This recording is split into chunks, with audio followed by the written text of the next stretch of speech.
सबसे पहले बहुत ही प्यारा ट्रेलर है, मैं देखा ट्रेलर जी बहुत जी। मुझे पसंद आया, बहुत ही कॉमेडी है उसमें। मैं जानना चाहूँगा आपको किस तरह का रिस्पांस आ रहा है कंजूस मजनू खर्चीली खर्चीली लैला मूवी का नाम। रिस्पांस टचवुड बहुत ज़्यादा अच्छा आ रहा है, क्योंकि उन लोगों से रिस्पांस आ रहा है जो क्रिटिकली फ़िल्मों को देखते हैं। और मेरा तो सारा सर्कल इंडस्ट्री के लोगों में से है, मतलब जो राइटर्स हैं, डायरेक्टर्स हैं। और जब उन लोगों से जो बहुत अच्छा काम कर रहे हैं इंडस्ट्री में, और ख़ासकर पिछले 15-20 साल से सिर्फ कॉमेडी ही कर रहे हैं, जब वो लोग कहते हैं कि राजीव ये ट्रेलर कुछ डिफरेंट आया है और ये तुझे अलग लीग में लेके जाएगा, तो सुन के बड़ी खुशी होती है। और सच में मतलब इतनी गारंटी दे सकते हैं कि ये फ़िल्म जो भी देखेगा कम से कम शिकायत वाला मुंह लेके बाहर नहीं आएगा। हमने कंजूसी की है फ़िल्म बनाने में, यानी कि जो करैक्टर है वो कंजूस हैं, लेकिन एंटरटेनमेंट में जो हमारे राइटर हैं, डायरेक्टर हैं, उन्होंने कोई भी कंजूसी नहीं की है, वो भर भर के है। और फिल्म की सबसे खासियत है जो इसका एंड में एक मैसेज है जो हमने छिपा के रखा ट्रेलर में, वो जब सामने आता है कि ये कंजूसी क्यों करता है, मुझे लगता है कि अगर समाज उसका 10% भी अपने हिस्से में ले गया तो ये सोसाइटी में चेंज ला सकता है। राजीव, साथ ही में ये भी जानना चाहूँगा किस तरह का कैरेक्टर से किरदार के बारे में बताना चाहोगे आप? पहले मैं ये ज़रूर बताना चाहूँगा कि ये जो हमारी फ़िल्म है ये तो बाइलिंगुअल बनी है, और पंजाबी और हिंदी दोनों में है। और अभी हम इसे पंजाबी सर्कल में और दिल्ली तक रिलीज़ कर रहे हैं। और अगर ऊपर वाले ने चाहा, ज़रा सा भी अच्छा रिस्पांस आ गया, तो नेक्स्ट जो हमारी प्लानिंग है वो हिंदी थ्रू आउट इंडिया में रिलीज़ करने की है। और जिस तरह का कैरेक्टर मैंने किया है, आप देखेंगे कि मैं मतलब अगर पंजाबी इंडस्ट्री को कहना चाहूँ तो ये कहना चाहूँगा, मतलब जो बॉलीवुड है वहाँ तो ये चल रहा है कि छोटे शहरों की फ़िल्में, एक पारिवारिक फ़िल्में जिसमें रोम कॉम फैमिली एंटरटेनमेंट का नाम दिया जाता है, ये उसी जोन में है फ़िल्म।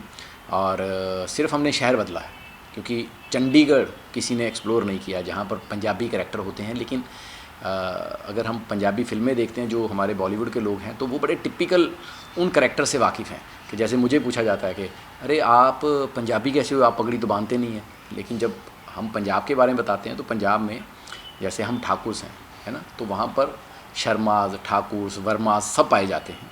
तो जो शहर की एक शहरी ऑडियंस है जो उतनी ठेठ पंजाबी नहीं बोलती है, तो ये उन कैरेक्टर्स को लेके, मिडिल क्लास कैरेक्टर्स को लेके फ़िल्म बनाई गई है, जो कि पूरे इंडिया में, जैसे पूरे हिंदुस्तान में पंजाबियों को बहुत प्यार दिया जाता है जब हम गानों की बात करते हैं, जब हम कॉमेडी की बात करते हैं।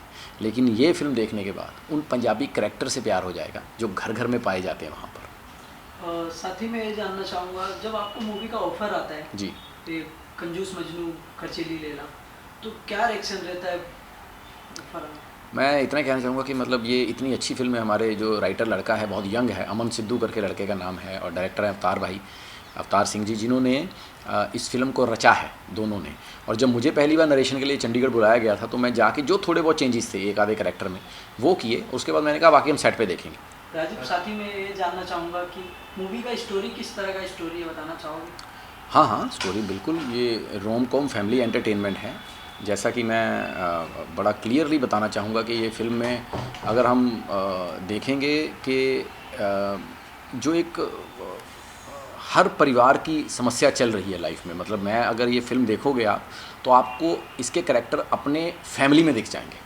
क्योंकि मैंने तो अक्सर देखा है कि हमारे पापा मम्मी को बोलते रहते थे, तू बहुत खर्चीली है यार, रोज़ पैसे मांगती रहती है, पता नहीं कहाँ खर्चे करते हो इतने यार, कौन सी सब्ज़ी इतनी महंगी हो गई यार।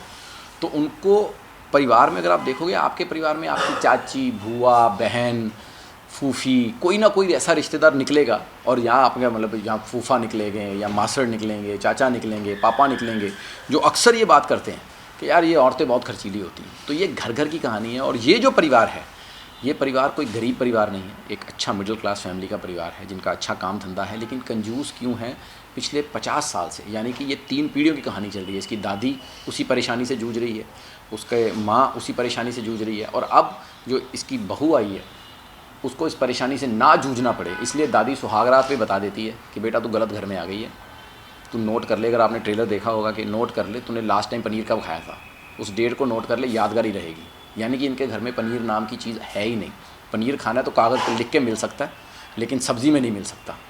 तो ये इस तरह का परिवार है। और जब उस लड़की को पता चलता है, क्योंकि लड़की बहुत ही बड़े सपनों वाली है, जिसको डेस्टिनेशन वेडिंग चाहिए, जिसकी ड्रेसेस मनीष मल्होत्रा की होनी चाहिए, जब उसको पता लगता है कि उसकी ऐसे घर में शादी हुई है जहाँ धर्मशाला बुक की जाएगी शादी के लिए, तो आप समझ सकते हैं कि मतलब ये कहानी की कॉमेडी किस तरफ जाएगी। और जो एक इसका मैंने कहा था कि जो एंड है वो बहुत बड़ा सोशल मैसेज है इस फिल्म में। और साथ ही मैं ये भी जानना चाहूँगा कि आप कभी अपने रियल लाइफ में कभी कंजूसी किए हो? हाँ जी, बहुत ज़्यादा।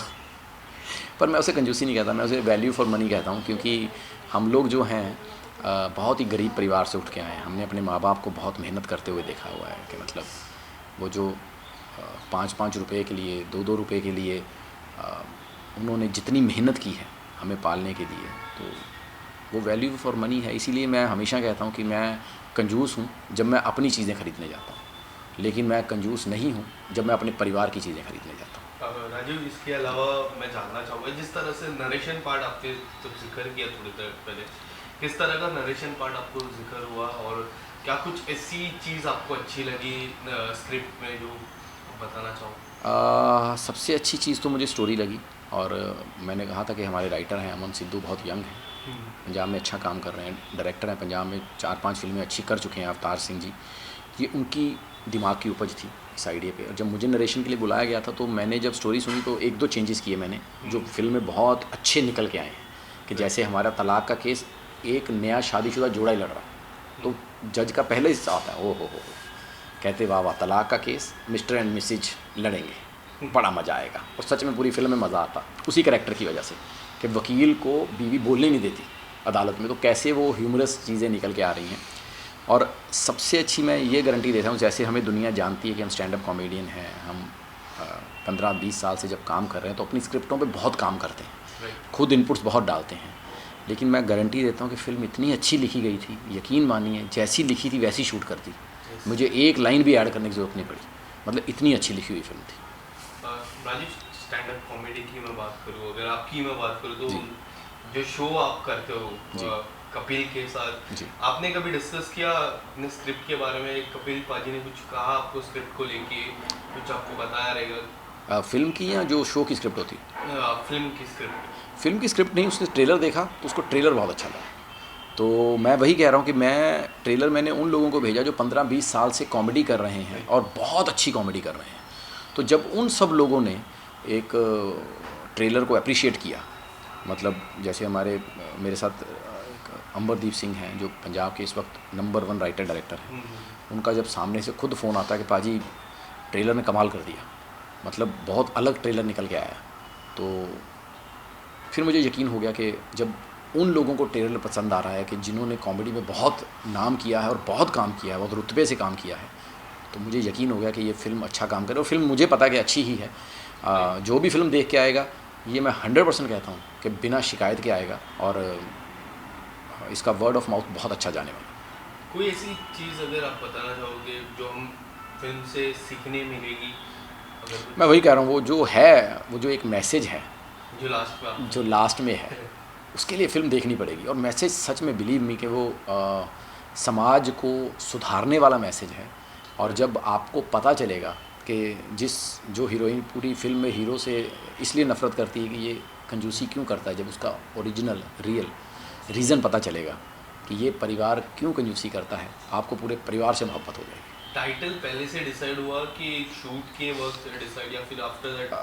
नहीं, टाइटल इसका पहले रखा गया था कंजूस मक्खी चूस, लेकिन वो टाइटल शायद किसी और के साथ रजिस्टर था, तो फिर हमने ये टाइटल रखा कंजूस मजनू खर्चीली लैला। और मुझे लगता है ये ज़्यादा अच्छा निकल गया है, क्योंकि जहाँ भी इंटरव्यूज़ हो रही हैं, जहाँ भी मतलब जो हम रेडियो पे इंटरव्यूज़ दे रहे हैं, सब कर रहे हैं, तो सबको टाइटल में बड़ा मज़ा आ रहा है कि यार टाइटल बड़ा अलग और यूनिक सा है जी।